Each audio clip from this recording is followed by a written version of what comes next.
Abonnez-vous à notre chaîne pour plus de contenu. Merci.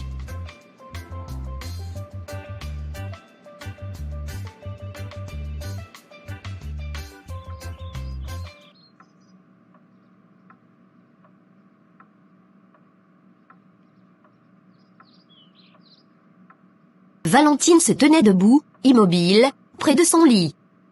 Entre ses mains tremblantes, un petit tas de photographies légèrement jaunies par le temps. Ses doigts glissaient lentement sur le papier glacé, comme si elle craignait de briser quelque chose de fragile, comme si chaque image était une porte qu'elle hésitait à ouvrir. Sur ces photos, il y avait des sourires, des éclats de rire figés, des moments de bonheur capturés à une époque où tout semblait encore possible. Elle s'arrêta sur une photo en particulier. On l'y voyait plus jeune, le regard brillant, le sourire large et sincère. À ses côtés, son ex-mari la tenait par la taille, avec cette assurance tranquille qu'elle avait tant aimée. À cet instant précis, la nostalgie la frappa de plein fouet, comme une vague soudaine et violente. Son cœur se serra. Ce sourire, elle se souvenait encore de ce qu'il signifiait, l'amour, la confiance, la promesse d'un avenir partagé. Valentine s'assit lentement sur le bord du lit, comme si ses jambes ne pouvaient plus la porter. Les photos reposaient maintenant sur ses genoux, mais son regard restait accroché à une seule image. Les souvenirs affluaient sans qu'elle puisse les arrêter, les matins paresseux, les projets murmurés tard dans la nuit, les disputes aussi, celles qu'elle avait minimisées, celles qu'elle avait crues sans importance. Un soupir lui échappa, long et profond, chargé de regrets silencieux. Elle se demanda, comme tant de fois auparavant, à quel moment précis tout avait basculé. Était-ce une parole de trop? Un silence mal interprété? Ou simplement l'usure du temps, lente et implacable? Son esprit cherchait des réponses dans ces photos, comme si le passé pouvait encore lui offrir une explication claire. Son visage se durcit légèrement, puis s'adoucit aussitôt. La nostalgie la tirait vers le passé, mais le regret la clouait sur place. Elle se reprochait certaines décisions, certaines réactions, et surtout cette illusion qu'elle avait eue, croire que l'amour suffisait à tout réparer. En regardant ces images, Valentine comprenait à quel point elle avait aimé, et à quel point elle avait aussi perdu. Une larme silencieuse glissa sur sa joue. Elle ne l'essuya pas. Elle la laissa suivre son chemin, comme un hommage discret à ce qu'elle avait vécu. Ce n'était pas seulement son ex-mari qu'elle pleurait, mais aussi la femme qu'elle avait été à ses côtés, pleine d'espoir et d'innocence. Elle rassembla lentement les photos, les posa sur la table de nuit et resta là, le regard perdu dans le vide. Dans cette chambre imprégnée de souvenirs, Valentine se tenait à la frontière entre hier et aujourd'hui, tiraillée entre le désir de tourner la page et l'incapacité de refermer complètement ce chapitre de sa vie.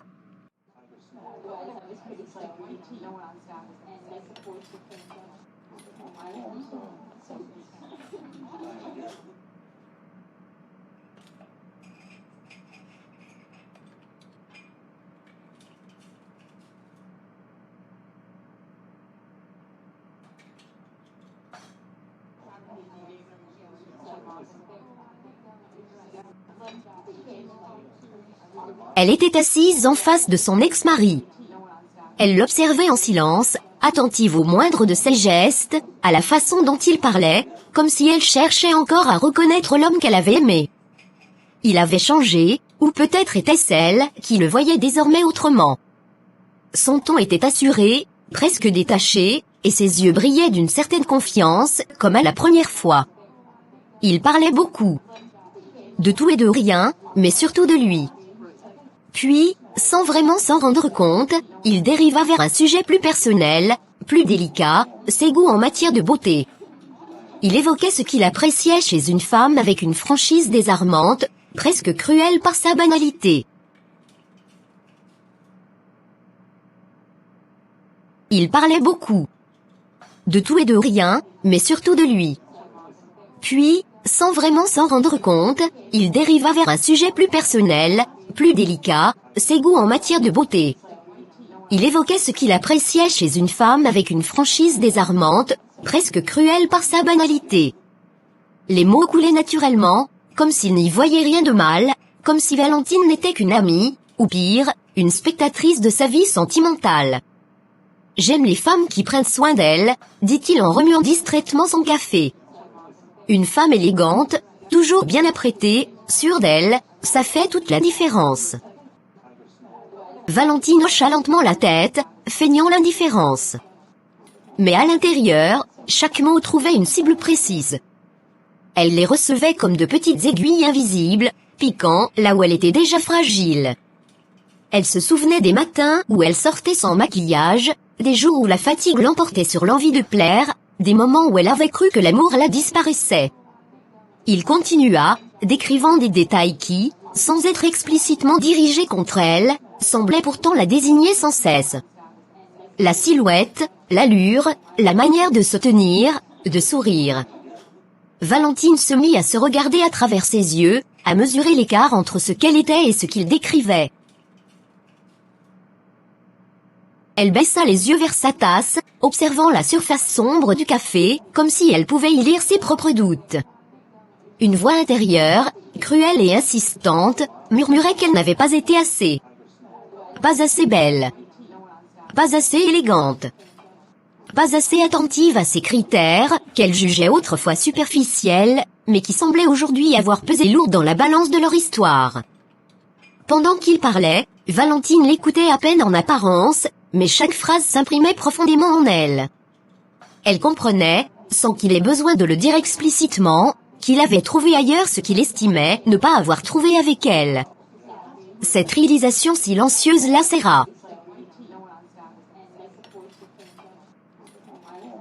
Elle sentit un mélange de tristesse, de colère et de honte se mêler dans sa poitrine. Elle releva finalement les yeux vers lui, esquissant un sourire discret, presque mécanique. Elle ne voulait pas montrer sa vulnérabilité. Pas maintenant. Pas devant lui. Pourtant, son regard trahissait une blessure ancienne, ravivée par cette conversation qu'elle avait acceptée sans mesurer son impact. Les clients riaient.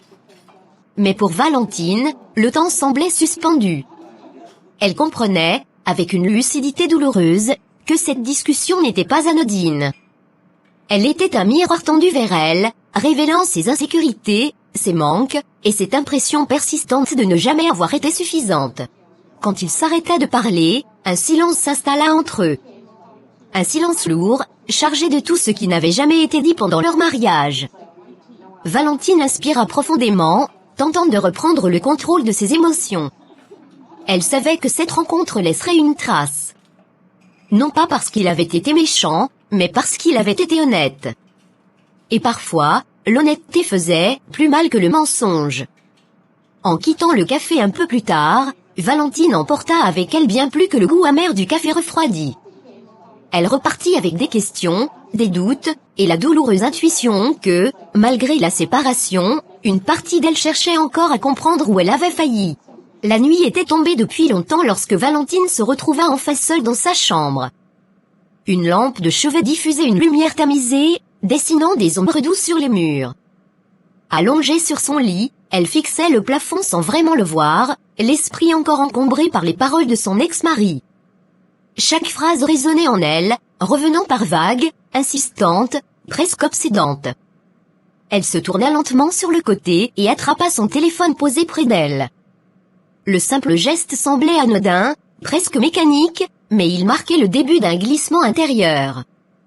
Son pouce hésita un instant au-dessus de l'écran, puis elle déverrouilla l'appareil.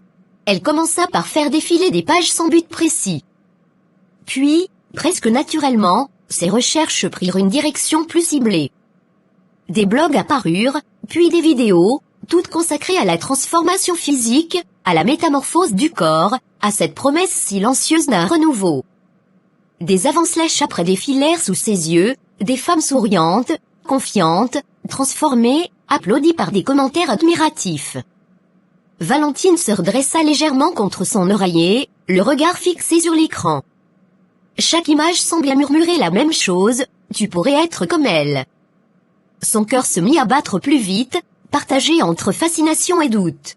Elle écoutait attentivement ces voix assurées qui parlaient de changement, d'efforts, parfois de sacrifices, toujours avec la même finalité, plaire, se sentir désirable, reprendre le contrôle de son image.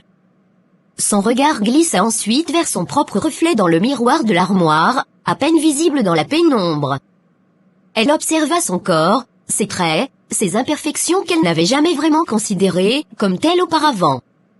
Là où elle voyait autrefois une normalité rassurante, elle voyait maintenant des manques, des défauts amplifiés par les mots entendus au café. Et si le problème venait de là, pensa-t-elle. Elle posa son téléphone quelques secondes, ferma les yeux, puis le reprit aussitôt, comme incapable de s'en détacher. Elle lisait des témoignages de femmes racontant comment leur vie avait changé après une transformation physique, plus de confiance, plus d'attention, plus d'amour. Chaque phrase nourrissait doucement une idée qui prenait racine dans son esprit, encore fragile mais de plus en plus insistante. Valentine ressentait une lutte intérieure. Une part d'elle se rebellait, murmurant que l'amour ne devrait pas dépendre de l'apparence, qu'elle avait déjà été aimée ainsi, qu'elle n'avait rien à prouver. Mais une autre part, plus silencieuse, plus blessée, prenait peu à peu le dessus. Cette part voulait être vue, désirée, choisie sans hésitation. Son regard hésitant trahissait ce combat. Elle avançait dans les vidéos, parfois fascinée, parfois mal à l'aise. Certaines images la faisaient rêver, d'autres l'effrayaient. Elle ne savait pas encore si elle voulait réellement changer ou si elle cherchait simplement à combler un vide laissé par l'échec de son mariage. Allongée là, dans le calme de la nuit, Valentine réalisa que l'idée venait de s'installer. Pas encore une décision, non. Plutôt une possibilité. Une graine semée par les paroles de son ex-mari, arrosée par les images séduisantes d'un monde où la beauté semblait être la clé de tout. Elle posa finalement son téléphone sur sa poitrine, laissant l'écran s'éteindre. Ses yeux restèrent ouverts, perdus dans l'obscurité. Son esprit continuait de tourner, de comparer, d'imaginer. Elle ne dormait pas encore, mais elle n'était déjà plus tout à fait la même. Cette nuit-là, Valentine ne prit aucune décision concrète. Mais quelque chose avait changé en profondeur. L'idée avait trouvé sa place, discrète mais tenace, prête à grandir. Et dans le silence de sa chambre, entre désir de plaire et peur de se perdre, Valentine venait d'entamer un chemin dont elle ignorait encore l'issue. Le cabinet médical était d'une propreté presque intimidante. Les murs blancs, immaculés, reflétaient une lumière froide et constante qui semblait tout révéler, sans laisser de place à l'ombre ni au mensonge. Valentine était assise sur une chaise face au bureau du chirurgien, les mains jointes sur ses genoux. Elle sentait le cuir lisse du siège sous ses doigts, mais cette sensation lui paraissait lointaine, comme si son corps était présent sans que son esprit y soit totalement ancré. Autour d'elle, tout respirait la maîtrise et la précision, des diplômes encadrés, alignés avec rigueur sur le mur, des schémas anatomiques détaillant le corps humain, des photos avant/après soigneusement disposées. Le chirurgien, calme et professionnel, parlait d'une voix posée. Il expliquait, avec des mots mesurés, ce qu'était une BBL, comment la procédure se déroulait, les étapes, les précautions. Valentine l'écoutait attentivement, hochant parfois la tête, mais son esprit oscillait entre fascination et inquiétude. Chaque terme médical était comme une pierre jetée dans l'eau tranquille de ses pensées, créant des ondes qui s'étendaient bien au-delà de cette pièce. L'intervention consiste à prélever de la graisse sur certaines zones du corps, puis à la réinjecter au niveau des fesses, pour en redessiner la forme et le volume, expliquait-il. Valentine inspira profondément. À ces mots, une image mentale s'imposa à elle, celle d'un corps remodelé, d'une silhouette différente, plus proche de ces images qu'elle avait vues tard dans la nuit, allongée sur son lit. Elle sentit un frisson la parcourir. Était-ce de l'excitation ou de la peur ? Elle n'aurait su le dire. Est-ce que les résultats sont durables ? Demanda-t-elle enfin, sa voix légèrement plus douce qu'elle ne l'aurait voulu. Elle se surprit à imaginer le regard de son ex-mari, celui des autres, peut-être même le sien, posé sur ce nouveau corps. Elle imaginait la confiance retrouvée, la sensation de se sentir enfin désirable, choisie, admirée. Cette projection la réchauffait intérieurement, comme un rayon de soleil traversant un ciel nuageux. Mais aussitôt, une autre pensée surgissait, et si quelque chose se passait mal ? Elle regarda ses mains, remarquant qu'elles tremblaient légèrement. Cette anxiété, elle ne pouvait pas la cacher. Son visage la trahissait, un mélange complexe d'espoir fragile et de peur profonde, comme si elle se tenait au bord d'un précipice, attirée par la promesse de l'autre côté, mais... Prenez le temps de réfléchir, dit finalement le chirurgien avec bienveillance. Une décision comme celle-ci ne doit jamais être prise à la légère. Ces mots résonnèrent longtemps en elle. Valentine acquiesça lentement. Elle se leva, remercia le médecin, et sortit du cabinet avec une démarche mesurée. Dans le couloir, elle s'arrêta un instant, posant sa main contre le mur froid, comme pour reprendre son souffle. Cette consultation n'avait pas été qu'un simple rendez-vous médical. Elle avait ouvert une porte. Derrière cette porte se trouvaient autant de promesses que de dangers, autant d'espoir que de doutes. Valentine comprit qu'elle n'était plus seulement en train de réfléchir à une opération, mais à une transformation plus profonde, celle de son rapport à elle-même. En quittant le cabinet, elle savait une chose avec certitude, rien ne serait plus jamais tout à fait comme avant. L'idée avait désormais un visage, une forme concrète. Et même si la peur l'accompagnait encore, l'espoir, lui, marchait désormais à ses côtés. La salle d'opération était froide, presque irréelle. Les lumières blanches, trop vives, formaient un halo aveuglant au-dessus de Valentine, allongée sur la table étroite. Elle avait l'impression d'être entrée dans un autre monde, un monde où le temps semblait suspendu, où chaque bruit résonnait avec une intensité inhabituelle. Le bourdonnement discret des machines, les pas feutrés du personnel médical, les voix basses échangées à l'autre bout de la pièce, tout lui paraissait lointain, comme étouffé par une épaisse couche de coton. Valentine était consciente. Trop consciente. Sa respiration était courte, irrégulière, trahissant la tempête qui faisait rage en elle. Elle sentit ses mains devenir moites malgré les draps impeccables qui la recouvraient. Son cœur battait vite, trop vite, comme s'il voulait s'échapper de sa poitrine. Elle fixa le plafond, cherchant un point sur lequel accrocher son regard, pour ne pas céder à la panique. Tout va bien se passer, se répétait-elle intérieurement, tentant de s'accrocher à cette phrase comme à une bouée. Mais au fond d'elle, quelque chose résistait. Une intuition sourde, un malaise profond qu'elle n'avait pas ressenti avec autant de force auparavant. Elle repensa à la consultation, aux mots rassurants du chirurgien, aux images idéalisées qu'elle avait construites dans son esprit. Elle se demanda, trop tard peut-être, si elle avait vraiment pris cette décision pour elle, ou pour réparer une blessure que personne d'autre ne pouvait guérir. Les minutes s'étiraient interminablement. Valentine sentit une pression étrange, des gestes techniques autour d'elle, sans douleur franche mais avec une conscience aiguë de ce qui se passait. Son souffle se fit encore plus court. Une sueur froide glissa le long de sa tempe. Elle tenta de parler, mais sa voix sembla se perdre avant même de franchir ses lèvres. Puis, quelque chose changea. Elle le perçut avant même qu'on ne le dise. L'atmosphère de la salle se modifia subtilement. Les mouvements, jusque-là précis et assurés, devinrent plus rapides, plus tendus. Les voix se firent plus sérieuses, moins détendues. Valentine sentit son estomac se nouer. Son regard, bien que flou, capta des échanges de regards, des silences inhabituels. Pourquoi il parle comme ça? Pensa-t-elle, la gorge serrée. Une peur brutale, primitive, la traversa de part en part. Ce n'était plus l'anxiété normale d'une intervention. C'était autre chose. Une prise de conscience soudaine et terrible, elle était en train de perdre le contrôle. Ce moment, qu'elle avait imaginé comme le début d'une renaissance, prenait une tournure qu'elle n'avait jamais envisagée. Ses pensées se bousculaient. Les photos avec son ex-mari. Le café. Les mots sur la beauté. Les nuits passées à regarder des vidéos de transformation parfaite. Tout cela lui parut soudain dérisoire, presque cruel. Était-ce vraiment pour cela qu'elle se trouvait là, vulnérable, exposée, dépendante de décisions qui ne lui appartenaient plus? Une larme glissa lentement le long de sa joue, disparaissant dans le drap. Elle n'osa pas bouger. Elle n'osa pas parler. Son souffle court était désormais le seul rythme auquel elle se raccrochait. Inspirez. Expirez. Encore. Comme si chaque respiration était un acte de survie. Dans cette salle d'opération, Valentine comprit brutalement l'ampleur de ce qu'elle était en train de vivre. Ce n'était pas seulement une opération qui dérapait.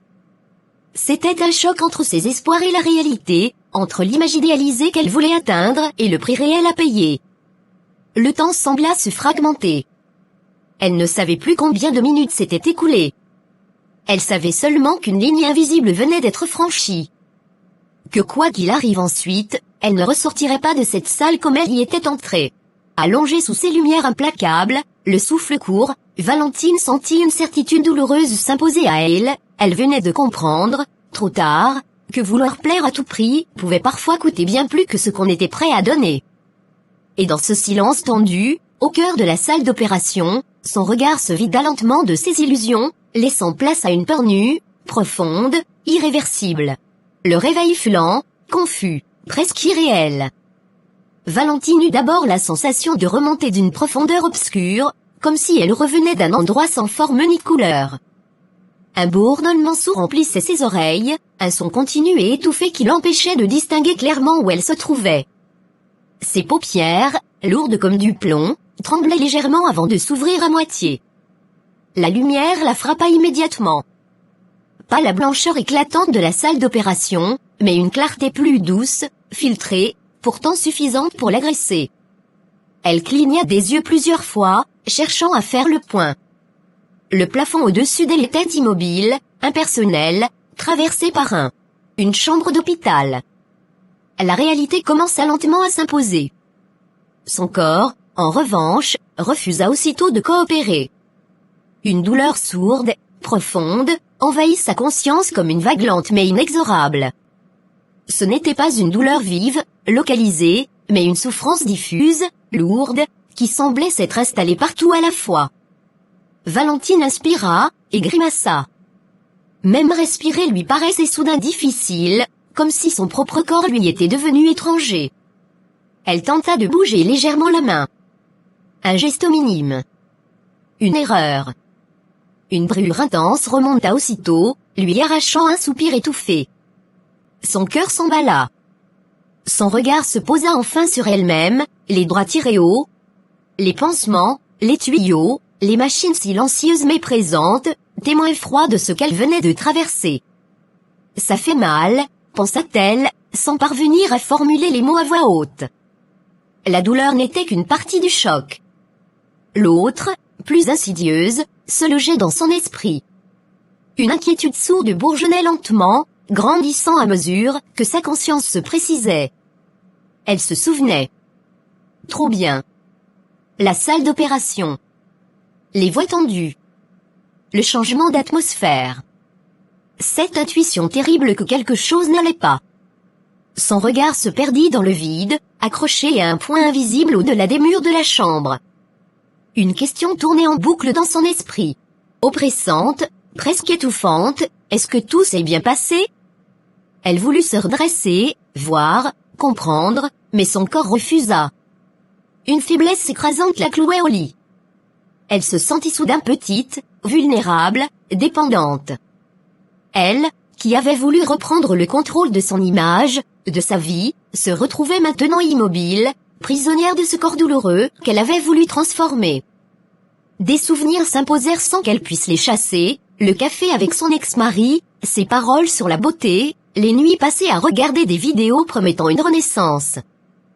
Tout cela lui sembla lointain, presque irréel, comme appartenant à une autre Valentine. Une Valentine naïve, pleine d'espoir, qui croyait qu'un changement extérieur pourrait apaiser une blessure intérieure. Une infirmière entra doucement dans la chambre. Valentine tourna à peine la tête vers elle, incapable de parler. Les gestes furent calmes, professionnels. On vérifia les constantes, on ajusta une perfusion.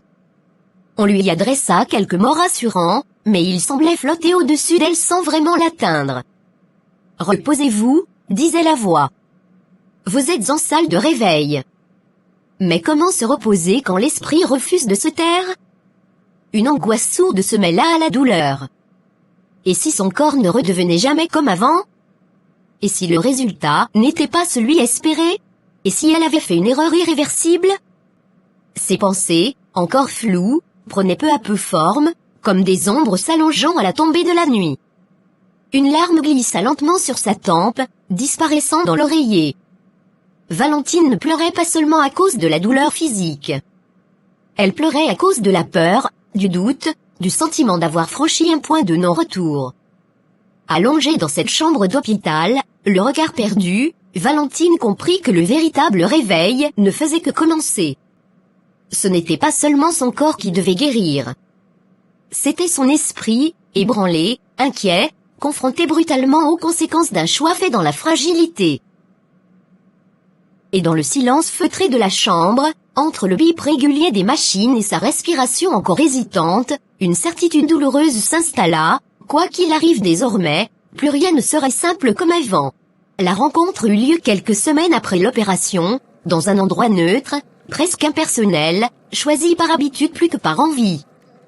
Un petit salon discret, aux murs clairs, où la lumière naturelle entrait sans chaleur, révélant tout sans indulgence. Valentine arriva en avance.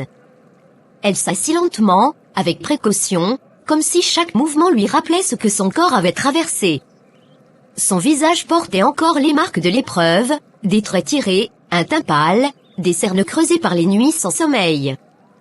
Sous ses vêtements soigneusement choisis pour dissimuler ce qu'elle pouvait, elle sentait encore cette douleur sourde, persistante, mais c'était surtout l'inquiétude qui la consumait de l'intérieur. Son regard allait sans cesse vers la porte. Elle attendait. Elle redoutait. Quand il entra enfin, Valentine leva les yeux vers lui, le cœur serré. Pendant une fraction de seconde, elle crut percevoir une hésitation dans son pas. Mais elle disparut aussitôt. Il s'approcha, la salua brièvement, sans étreinte, sans chaleur. Son regard glissa sur elle, rapide mais précis, comme un examen silencieux. Valentine sentit immédiatement ce regard. Elle le connaissait trop bien. Ce n'était pas de l'inquiétude. Ce n'était pas de la compassion. C'était une évaluation. « Ça va ?» demanda-t-il, d'un ton neutre, presque mécanique. Elle hocha la tête, un peu trop vite. « Oui, enfin, je me remets, » répondit-elle doucement. Un silence s'installa. Un silence lourd, inconfortable. Valentine chercha dans son visage un signe, n'importe lequel, une trace d'émotion, un reste de tendresse, un regret peut-être. Mais il resta fermé, distant, comme protégé derrière une barrière invisible. Il la regarda de nouveau, plus longuement cette fois. Son regard descendit, s'attarda, puis se détourna. Et dans ce simple geste, Valentine comprit. Elle sentit son estomac se nouer. Il n'y avait pas besoin de mots. Sa réaction était là, brutale dans sa retenue, la désillusion. « Tu as changé », dit-il enfin, sans méchanceté apparente, mais sans douceur non plus. Ces mots, pourtant simples, tombèrent comme une sentence. Valentine baissa légèrement les yeux. Elle aurait voulu expliquer. Dire la douleur, la peur, les complications, l'erreur peut-être. Dire qu'elle avait cru bien faire. Qu'elle avait voulu être suffisante. Pour elle, et pour lui. Mais il ne posa aucune question. Il ne demanda pas comment elle avait vécu l'opération. Il ne demanda pas si elle avait souffert. Il semblait déjà ailleurs, détaché, comme si la Valentine assise devant lui ne correspondait plus à l'image qu'il s'était faite, ni avant, ni après. « Je pensais que ça te ferait du bien », continua-t-il après un court silence. « Que tu te sentirais mieux. Mais, je ne sais pas. » Il haussa légèrement les épaules, geste presque imperceptible, mais terriblement éloquent. Valentine sentit une brûlure monter dans sa gorge. Elle comprit alors que ce moment, qu'elle avait inconsciemment espéré comme une reconnaissance, voire une validation, n'était qu'un miroir cruel de ses illusions. Elle releva les yeux vers lui, son regard brillant d'une émotion contenue. « Je l'ai fait parce que je voulais aller mieux, » dit-elle enfin. « Parce que je voulais me sentir désirée. » Il resta silencieux. Puis, d'une voix froide, il répondit Le problème n'a jamais été ton corps, Valentine. Ces mots, censés peut-être être rassurants, eurent l'effet inverse. Ils résonnèrent en elle comme une accusation tardive. Si ce n'était pas son corps, alors pourquoi avait-elle eu l'impression de ne jamais être assez? Il se leva peu après, prétextant un rendez-vous. Le geste fut rapide, sans cérémonie. Il la salua poliment, presque comme une connaissance lointaine, puis s'éloigna sans se retourner. Valentine resta assise, immobile, le regard fixé sur l'endroit où il avait disparu. Une sensation de vide l'envahit, plus profonde encore que la douleur physique. Elle venait de comprendre, dans toute sa brutalité, que cette transformation n'avait rien réparé. Ni leur histoire, ni son regard sur elle, ni la blessure qui l'avait poussée jusque-là. Cette scène marqua une rupture définitive. Non seulement avec son ex-mari, mais avec l'illusion qu'en changeant son apparence, elle pourrait retrouver ce qui avait été perdu. Son anxiété, jusque-là diffuse, prit une forme claire et douloureuse, celle d'un regret silencieux, lourd, mais lucide. Et tandis qu'elle quittait la pièce à son tour, lentement, Valentine sut que le véritable chemin de guérison ne passerait plus jamais par le regard des autres, mais par une reconstruction bien plus difficile, celle de son propre regard sur elle-même.